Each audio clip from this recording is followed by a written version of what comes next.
નમસ્કાર મિત્રો આજની વિડીયોમાં વાત કરીશું દેશ અને દુનિયાના સુપરફાસ્ટ સમાચારની। સૌપ્રથમ વાત કરીએ તો વરસાદની આગાહીની।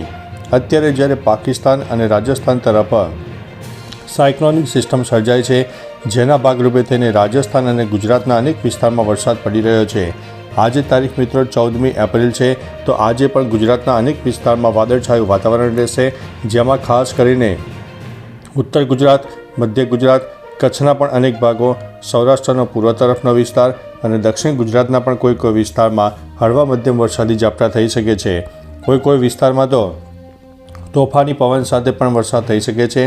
પવનનું પ્રમાણ 5 થી લઈને 35 કિલોમીટર પ્રતિ કલાકની ઝડપે રહી શકે છે। બીજી તરફ મિત્રો ભેજ અને વાદળછાયા વાતાવરણને કારણે બફારાનો અહેસાસ થશે।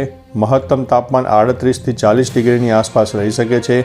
ન્યૂનતમ તાપમાન 27 ડિગ્રી કરતાં નીચે રહી શકે છે। એટલે મિત્રો હજુ પણ આગામી 17-18 તારીખ સુધી ગુજરાતમાં એક વાદળછાયું વાતાવરણ અને હળવા મધ્યમ વરસાદી ઝાપટા ચાલુ રહેશે। મિત્રો અન્ય મહત્વના સમાચારની વાત કરીએ તો ઈરાને ઇઝરાયલનું જહાજ જપ્ત કર્યું છે। ઈરાને ઇઝરાયલ સાથે ચાલી રહેલા યુદ્ધ જેવી સ્થિતિ વચ્ચે UAEથી ભારત આવી રહેલા જહાજ MCS એરિયસને કબજે કર્યું છે। આ સમગ્ર ઘટના હોર્મુઝ સ્ટ્રેટમાં બની હતી।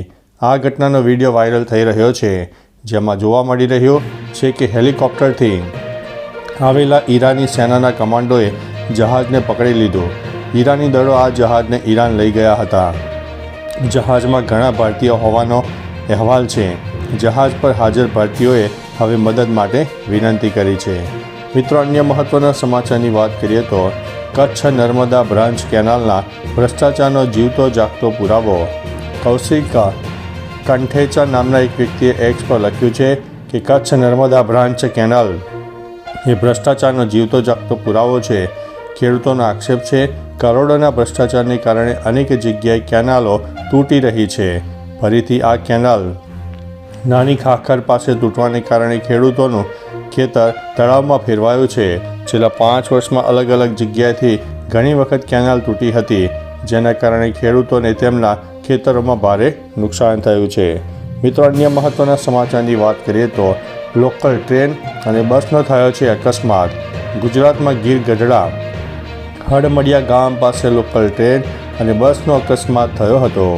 દરમિયાન રેલવે ફાટક પાસે લોકલ ટ્રેન સાથે ખાનગી ટ્રાવેલ્સ બસનો અકસ્માત થવાના અહેવાલ મળ્યા છે। મળતી માહિતી અનુસાર દેલવાડા અને જૂનાગઢ રૂટની રેલવે ટ્રેક પર લોકલ ટ્રેન જતી હતી। તે સમયે ફાટક પાસે બસ પસાર થતાં ગંભીર અકસ્માત સર્જાયો છે। હાલ જાનહાનિના કોઈ સમાચાર નથી મળ્યા। મિત્રો અન્ય મહત્વના સમાચારની વાત કરીએ તો PSI અને લોકરક્ષક દળની પરીક્ષાનું પરિણામ આ મહિનામાં આવશે। ગુજરાત પોલીસ ભરતી બોર્ડે PSI અને LRDની પરીક્ષાનો કાર્યક્રમ જાહેર કર્યો છે। 30 એપ્રિલ સુધી ઉમેદવારો ઓનલાઈન અરજી કરી શકશે। 7 મે સુધી ફી ભરવા માટે છેલ્લી તારીખ છે। વયમર્યાદા અને શૈક્ષણિક લાયકાત પછી પાછળથી પૂરી કરતા ઉમેદવારો ઓગસ્ટ કે સપ્ટેમ્બરમાં અરજી કરી શકશે।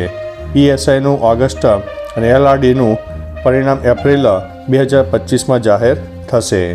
મિત્રો અન્ય મહત્વના સમાચારની વાત કરીએ તો વિદ્યા બાલને જણાવ્યું છે કે તે સમયે હું ભાંગી પડી હતી। વિદ્યા બાલને તેની આગામી ફિલ્મ દો ઓર દો પ્યારના પ્રમોશન દરમિયાન તેના જીવન સાથે જોડાયેલી ઘણી વાતો કરી હતી। વિદ્યાએ જણાવ્યું કે તેના પહેલા બોયફ્રેન્ડે તેની સાથે છેતરપિંડી કરી હતી। તે સમયે તે ભાગી પડી હતી, પરંતુ પોતાના જીવનમાં તેને કંઈક વધુ સારું મળ્યું। તેણે કહ્યું કે પુરુષ કલાકારો તેની સાથે કામ કરવા માટે કમ્ફર્ટેબલ થતા નથી। સફળ ફિલ્મો આપવા છતાં પુરુષ સ્ટાર્સ કામ માટે અનિચ્છા દર્શાવે છે। મિત્રો અન્ય મહત્વના સમાચારની વાત કરીએ તો ગુજરાતમાં કોંગ્રેસના બાકીના 4 ઉમેદવારો જાહેર કરવામાં આવ્યા છે। કોંગ્રેસે ગુજરાતમાં લોકસભાની 26 બેઠકોમાંથી 4 બેઠકો પર ઉમેદવારો જાહેર કરવાના બાકી રાખ્યા હતા। ત્યારે આજે ફરીથી બાકીની 4 બેઠકો માટે ઉમેદવારોના નામ જાહેર થઈ ગયા છે, જેમાં રાજકોટથી પરેશ ધાનાણી, મહેસાણાથી રામજી ઠાકોર, અમદાવાદથી પૂર્વથી હિંમતસિંહ પટેલ અને નવસારીથી નૈષદ દેસાઈને ટિકિટ આપવામાં આવી છે। ઉપરાંત કુલ 16 ઉમેદવારો કોંગ્રેસે જાહેર કર્યા છે। મિત્રો અન્ય મહત્વના સમાચારની વાત કરીએ તો ધડાધડ ઉમેદવારો જાહેર થયા છે. કોંગ્રેસ લોકસભા ચૂંટણી માટે બાકીના 4 બેઠકો ઉપર ઉમેદવારો જાહેર કર્યા છે. સાથે પેટા ચૂંટણીના 5 ઉમેદવારોના નામ પણ જાહેર કર્યા છે, જેમાં એક વિજાપુરથી દિનેશ પટેલ, પોરબંદરથી રાજુ ઓડેદરા, માણાવદરથી હરિભાઈ કણસાગરા, ખંભાતથી મહેન્દ્રસિંહ પરમાર અને વાઘોડિયાથી કનુભાઈ ગોહિલનો મેદાનમાં ઉતારવામાં આવ્યા છે. મિત્રો, અન્ય મહત્વના સમાચારની વાત કરીએ તો કોંગ્રેસે કંગના રનૌતની સામે આ ઉમેદવારને ટિકિટ આપી છે. કોંગ્રેસે લોકસભા ચૂંટણી માટે વધુ એક યાદી જાહેર કરી છે, જેમાં કોંગ્રેસે ચંદીગઢથી મનીષ તિવારીને પોતાના ઉમેદવાર બનાવ્યા છે, જ્યારે કંગના રનૌતની સામે વિક્રમાદિત્ય સિંહને હિમાચલની મંડી લોકસભા સીટથી ટિકિટ આપવામાં આવી છે. આ ઉપરાંત શિમલામાંથી વિનોદ સુલતાનપુરીને પણ ટિકિટ મળી છે. તો ચાલો મિત્રો, ફરીથી દેશ અને દુનિયાના સુપરફાસ્ટ સમાચાર લઈને મળતા રહીશો. ત્યાં સુધી અમને રજા આપશો. નમસ્તે.